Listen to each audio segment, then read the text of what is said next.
Cimoooooooo!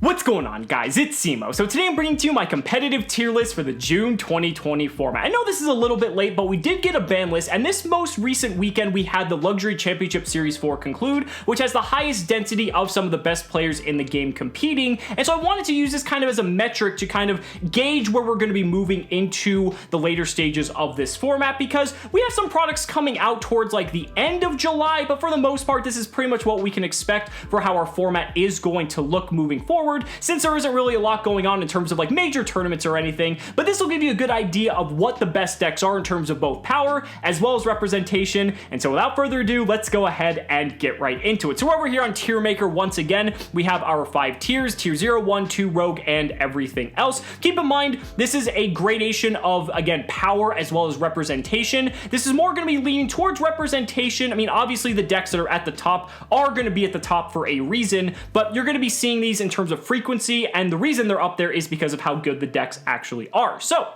I'm going to start off first and foremost. We are still in coronavirus land. So tier 0, we have coronavirus. That is going to stay up there until we start getting back to normal. Just going to be devastating Yu-Gi-Oh until then, but I still think it's a fun meme to do nonetheless. Let's go ahead and go into it though. We're just going to start going one by one here. Burning Abyss is up first, it looks like. This is just going to go into everything else. Hasn't really been doing much. Like, it's been doing like here and there. You might see a Burning Abyss like at a random online tournament, and like a couple of people online are playing it, but BA is just really not having it right now. It's unfortunate. People love the deck. Same thing kind of goes for Hero, I would say. Hero's actually like pretty neat. I mean, being able to just end on boards with like Plasma, because Plasma is just a hell of a card, but unfortunately, as good as the deck may seem, in terms of representation, it's just not there, and it is a bit fragile compared to some other combo decks, but it's a very solid deck, but just really isn't seeing much action at the moment compared to before. There was a moment where it was like in Rogue tier, but it just really isn't justified at the moment.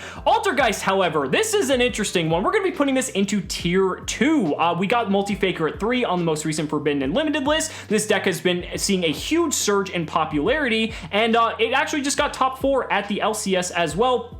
People love the deck. It can do a lot of really cool things. It's a very nice style of control deck. It can kind of fit in a very good role for what the format is shaping up to be right now. And just based off the representation and the power of having 3 Multi-Faker back, there really is no other reason to put this anywhere other than tier 2. I wouldn't say it's tier 1. I mean, it's a pretty solid contender, but the other decks just far and away outclass it, so I really can't put it much above tier 2, but it's still a very good tier 2 deck nonetheless. Cyber Dragon, unfortunately, it's just kind of in the everything else category at the moment. Just want to take a quick side note. If your deck isn't up here, this just isn't obviously a representation of all decks, but I just took the decks that have been seeing at least like somewhat popularity or just popping up here and there and are showing them here. So if your deck isn't on here, you know, it's not because I intentionally didn't put it on here. It's just because there's only so much time and only so many decks that I can cover. Cyber Dragon, of course, though, is one of them. A lot of people love it, but just hasn't really been seeing the numbers lately. Just isn't Cyber Dragon's format like it used to be a few formats back, but people are still popping up here and there with it. The deck's cool, but that's pretty much where it stands.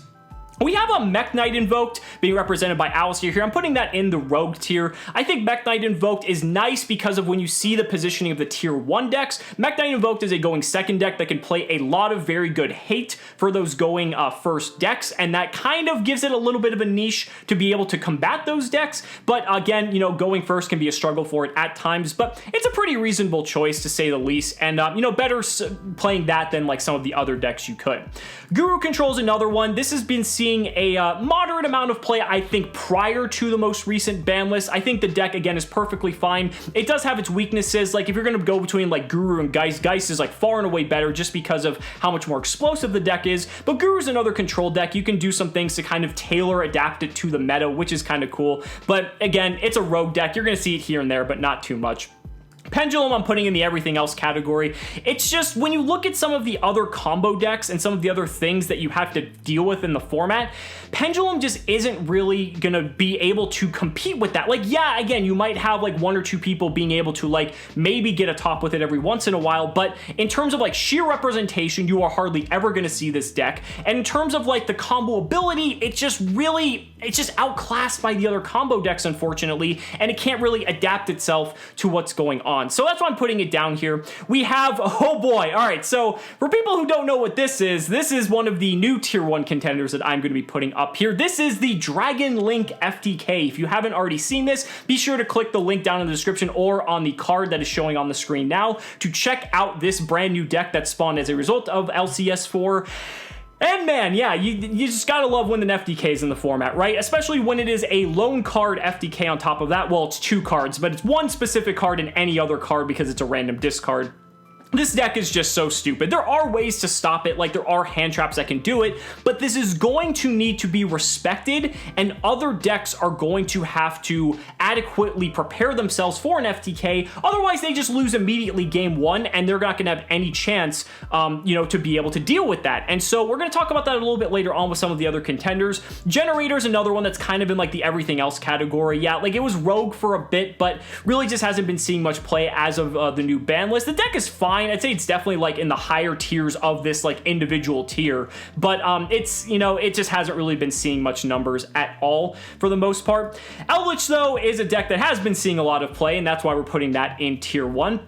Synchro Eldritch specifically still being the combo deck of choice. The whole purpose of this deck is to end on stuff like, Herald of Arclight plus Borreload Savage Dragon. You can end on Calamities if you want to, which basically is an FTK in itself. Or you can just play like more of a control style build. There are still people playing like Invoked Eldritch, Pure Eldritch as a matter of fact, but Synchro Eldritch is definitely the deck. What's cool about this deck is that it's able to play a ton of hand traps while still being able to facilitate the combos because it's a 1-card combo with Jet Synchron, and that's really all you need. Again, you need a discard, but on an opening hand, it doesn't really matter. So even if your combo gets thwarted, you still have all the Eldritch cards to be able to back you up, and you can play all the hand traps to slow your opponent down and play that slower, grindy Eldritch game. So that's why this deck is going to continue to be at tier 1 for quite some time. I don't expect it to be going anywhere anytime soon. Speaking of which, Adamant Painter, this is another one that's in the tier 1 category. These 3 decks comprise entirely of tier 1. Adamant Painter is an interesting one. So talking about combo decks again, this is just the premier combo deck of the format. It is able to just unload absurd amounts of advantage onto the board and also pretty much win, even though it doesn't like FTK. The board it makes is pretty much unbreakable, so you're gonna have to deal with that almost entirely every single time you play against the deck. However, with the introduction of this FTK into the format, this is going to shift things for Adamant Painter a little bit because they are going to have to start playing hand traps if they want to stop the FTK. Some of the things you could argue is that, yeah, even though when you're going up against Adamant Painter, it still feels like you're going to lose, there's a lot more cards that you can use to stop this deck than you can to stop the FTK, and so it's going to shift deck building for some players now that this FTK is in the format, and I definitely think that this deck is going to be this good because, again, it's already in the shell of a deck that's very strong being Dragon Link. The deck's already good enough as is, and we'll talk about that a little bit later, but it's going to be interesting to see how Adamant Painter evolves. Are they just going to go all in and just focus solely on winning the die roll and winning game 1? Or are we going to start to see players have to start playing some hand traps to be able to potentially stop this FTK from going off, which, by the way, the FTK can also play through hand traps, so sometimes that's not even enough. We'll have to see. Time will still tell, but it's going to be a very interesting format just because of this FTK nonetheless. Orcus is going down into the rogue tier, unfortunately.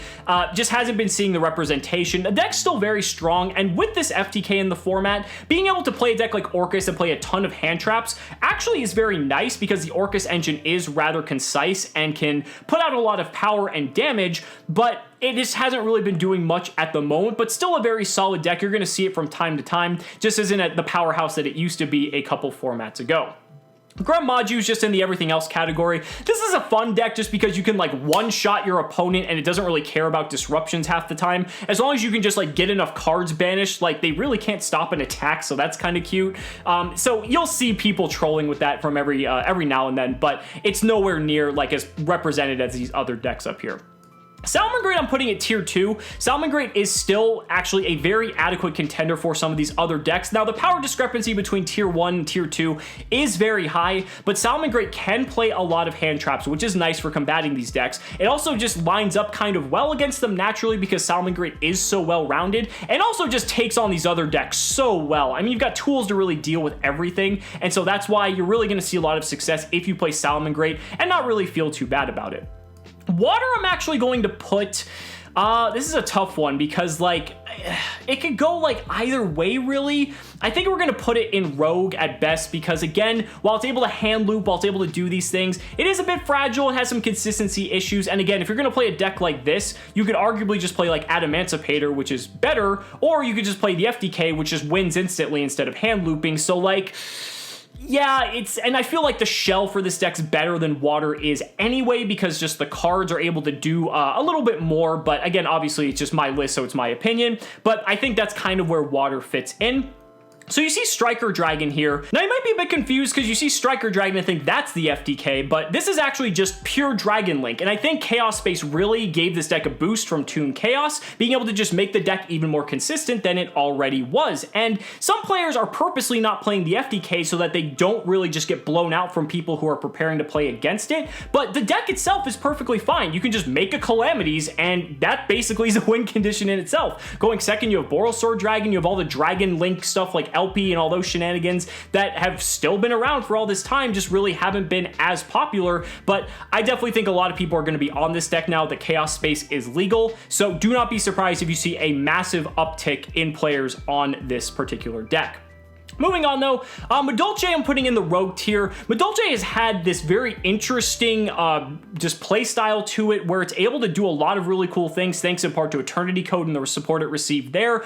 It's been able to just top a couple events here and there, but nothing like too absurd. I still think the deck is very, very strong. Probably like top of like Rogue. I don't really want to call it tier 2 because I don't think like that many people are playing it relative to some of these other decks. But out of all of these decks, like this is still a very, very strong deck and very scary. So at the very least, if you're not going to play the deck, at least understand how the cards function.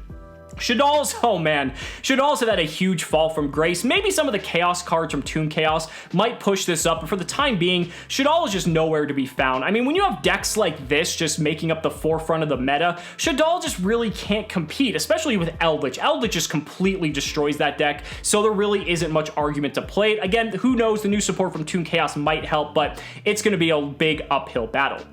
Sky Striker. So Sky Striker I'm actually going to put in tier 2 as well. Again, when you look at this tier 1 here, you're able to play a ton of hand traps in a deck like Sky Striker, so you can stop these 2 combo decks and then try to capitalize. Same thing for Synchro Eldritch, and then kind of just make them play your game. And I think that's what you really want in a deck, and people are still on this deck, especially since, Ryan, you won with it in the LCS 3 about a month ago now. So I think this deck's still fine. It might be falling out of grace a little bit, but I definitely think that it is still a pretty solid option when you look at the grand scope of the format. Dinosaur is another pretty good tier 2 pick as well. Ultimate Conductor Tyranno can deal with some of these boards rather well. You can make it a going second deck, so that way you can prioritize making cards in the main deck for stuff like the FTK or Adamant Painter, and then have Ultimate Conductor Tyranno just like clean up afterwards. Very, very aggressive deck, but definitely a deck to be feared for sure.